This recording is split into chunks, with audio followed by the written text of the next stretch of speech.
अक्सर किस्से कहानियों में हमने सुना है कि जो देवदूत हैं वो आकाश से उतरकर ज़मीन पर आते हैं।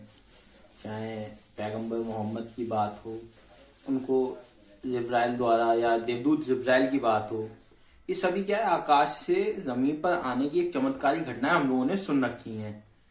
अब हिंदू धर्म में बात करें तो भगवान इंद्र या जो देव इंद्र थे वो तो जब चाहें तब धरती पर आ ही जाते थे, और नहीं आते थे तो हम लोग अपने मनपसंद भगवान को तपस्या करके जमीन पे बुला लेते थे। ऐसा ही क्या यूनानी देवता, चाहे आप अपोलो की बात करें चाहे हरकुलिस की बात करें, वो लोग भी समय समय पर आकाश से आए धरती पर। हमने ऐसी चमत्कारी घटनाएं बहुत सुनी है। लेकिन आपको पता बौद्ध धर्म में भी एक ऐसी घटना हुई है जब भगवान बुद्ध स्वर्ग से सीढ़ियां उतार कर जमीन पे आए। अब आप लोग कहोगे गप हाँक रहा है, तो मैंने नहीं कहा, मेरा विश्वास करो। मैं आपको लेके चलता हूँ उस जगह पे, दिखाता हूँ आप लोगों को कि असल में ये घटना है क्या, कि कहाँ पे भगवान बुद्ध मोक्ष या निर्वाण प्राप्त करने के बाद भी मतलब सीढ़ियों से उतरकर नीचे आ रहे हैं। कितना अजीब सी लग रही है ना, लेकिन ऐसा कुछ है। चलो देखते हैं। न मंजिलों को न हम रह गुज़र को देखते हैं, अजब सफ़र है कि बस हम सफ़र को देखते हैं। इतना लंबा सफ़र तय करने के बाद आखिर हम इस प्राचीन स्थल पर पहुंच ही गए।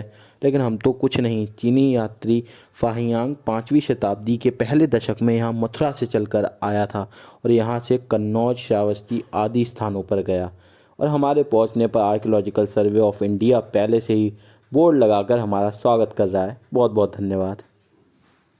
कहा जाता है यह वही स्थान है जहाँ पर भगवान बुद्ध सीढ़ियों से उतरकर इस धरती पर आए थे। संकिसा, जिसके विषय में मैं आज आपको दिखाने वाला हूँ, बौद्ध धर्म का एक बहुत ही प्रमुख स्थल है।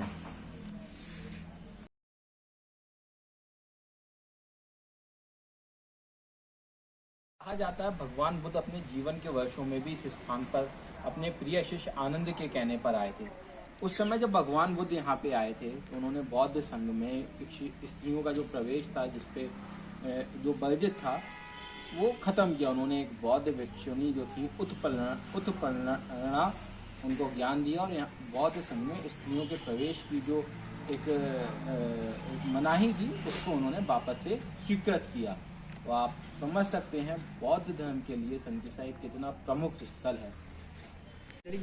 बौद्ध धर्म का जिक्र हो, सम्राट अशोक की बात भी ना हो, ऐसा कैसे संभव है?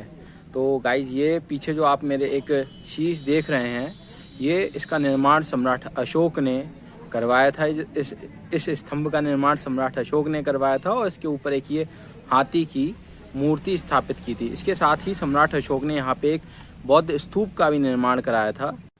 अब मैं आपको उस स्तूप या टीले के ऊपर लेकर जा रहा हूँ जिसमें कहा जाता है कि भगवान बुद्ध की अस्थियाँ आज भी रखी हुई हैं। हम सभी जानते हैं कि सम्राट अशोक ने 84,000 स्तूपों का निर्माण कराया था, जिसके अंदर आज भी भगवान बुद्ध की स्मृतियाँ या अवशेष रखे हुए हैं। इस समय मैं उसी स्तूप पे खड़ा हूँ जिसके बारे में मैंने आपको बताया। अगर आप लोगों ने कभी स्तूपों के विषय में पढ़ा होगा तो आप सभी जानते होंगे कि बौद्ध धर्म में स्तूप की एक अपनी विशेष महत्वता होती है। तो ऐसे ही एक स्तूप के ऊपर आज मैं खड़ा हूँ जिसका निर्माण स्वयं सम्राट अशोक ने करवाया था। तो मैं प्रशांत से एक रिक्वेस्ट करूँगा, प्रशांत प्लीज़ आप पूरी लोकेशन एक बार हमारे व्यूअर्स को दिखाइए।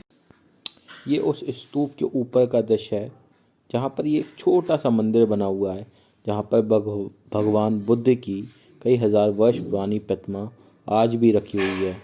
और ये पूरा संकिसा प्राचीन पुरास्थल जिसके बारे में हम बात कर ही रहे हैं, कितना नेचुरल, कितना खूबसूरत है ना हमारी धरोहर। यह है सम्राट अशोक के द्वारा बनवाया हुआ वो ही गजशीश है जिसकी अभी मैं चर्चा कर रहा था। और इसके बाद हम संकिसा के विषय में विस्तार से जानेंगे डॉक्टर भिक्खु धम्मपाल महात्योरो से, जो संकिसा भिक्षु एसोसिएशन के प्रेसिडेंट भी हैं।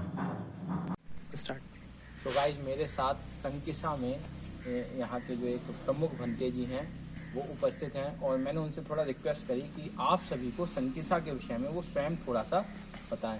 तो बंटी संकिसा के विषय में हम लोगों ने किताबों वगैरह में तो अक्सर पढ़ा है, तो आप थोड़ा सा, मेरा आपसे आग्रह है, आप प्लीज़ थोड़ा सा हमसे बताएं। भगवान बुद्ध यहाँ पर ईसा पूर्व 2200 ईसा पूर्व यहाँ पर आए थे। उस समय राजा दीर्घशक यहाँ पर राज कर रहे थे। उनके समय ही वो आए हुए थे। उससे पहले 3 महीने तक ताप्ती श्लोक में भगवान बुद्ध ने अपनी माता जी को 3 महीने रह करके अभिधर्म का उपदेश दिया था।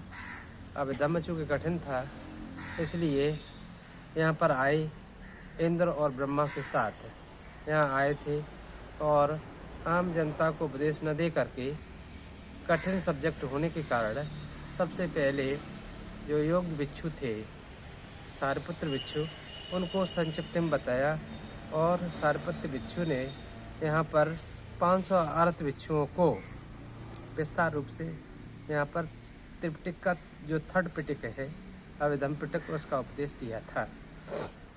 चूँकि अभिधम्म पिटक कठिन है, चित्त चैतसिक रूप निब्बान की बात करता है, विपස්සना की बात करता है, आध्यात्म की बात करता है, इसलिए ये बहुत कठिन है।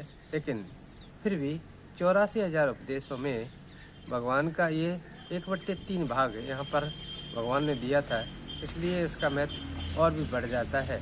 जहाँ पर बुद्ध ने अपना पहला पैर रखा था, उस पैर को उस जगह पर सम्राट अशोक ने 220 के समथिंग वर्ष बाद अचल चैत्य स्तूप की स्थापना की थी, जहाँ पर भगवान बुद्ध की अस्थियाँ आज भी रखी हुई हैं। उसी दिन महापवारणा भी भगवान बुद्ध ने किया था, जिस दिन वो आए थे। उसी दिन को कहिए स्मृति मान करके हम लोग भी प्रत्येक वर्ष यहाँ पर महापवारणा दिवस या अभिधम्मा दिवस के रूप में बौद्ध महोत्सव बनाते चले आ रहे हैं। इसी को चिरस्थायी रखने के लिए विश्व के जो भी बौद्ध लोग हैं, जिन्होंने कंबोडिया विहार के रूप में बिहार और बर्मा विहार, श्रीलंका विहार, जापान विहार है, और सचिन टेम्पल, ये भूटान का टेम्पल है। इस तरह से विभिन्न देशों के जो लोग आकर्षित हुए हैं, वो इसीलिए हुए हैं क्योंकि वहाँ पर वो नेशनल धर्म बुद्धिज्म है, इसलिए वो जाते हैं कि अगर हम बुद्ध देश में जाएंगे तो और कुछ न कुछ करके आएंगे, क्योंकि वो बुद्ध के ऋणी हैं। अच्छा, एक चीज़ और, मैंने जैसा कि सुना कि भगवान बुद्ध यहाँ पे 2 बार आए, एक बार अपने जो परम शिष्य आनंद के साथ और दूसरी बार स्वर्ग से सीढ़ियों से उतरकर।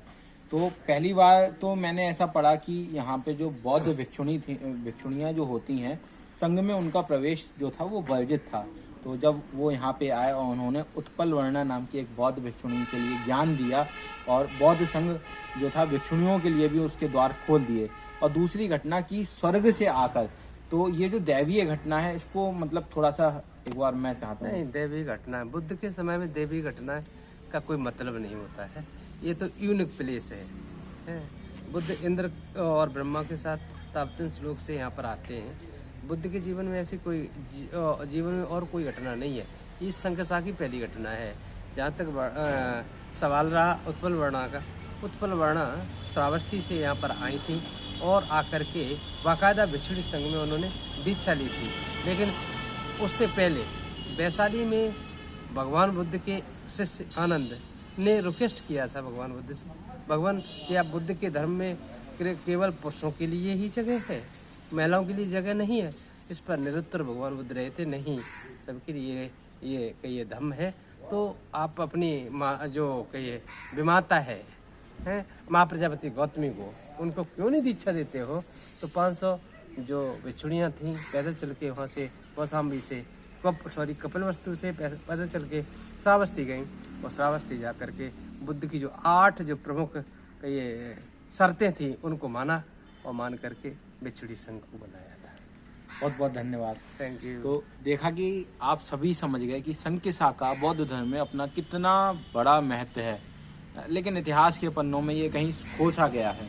तो मेरा आप सभी से आग्रह है, रिक्वेस्ट है कि आप एक बार यहाँ पे विजिट जरूर करें। धन्यवाद।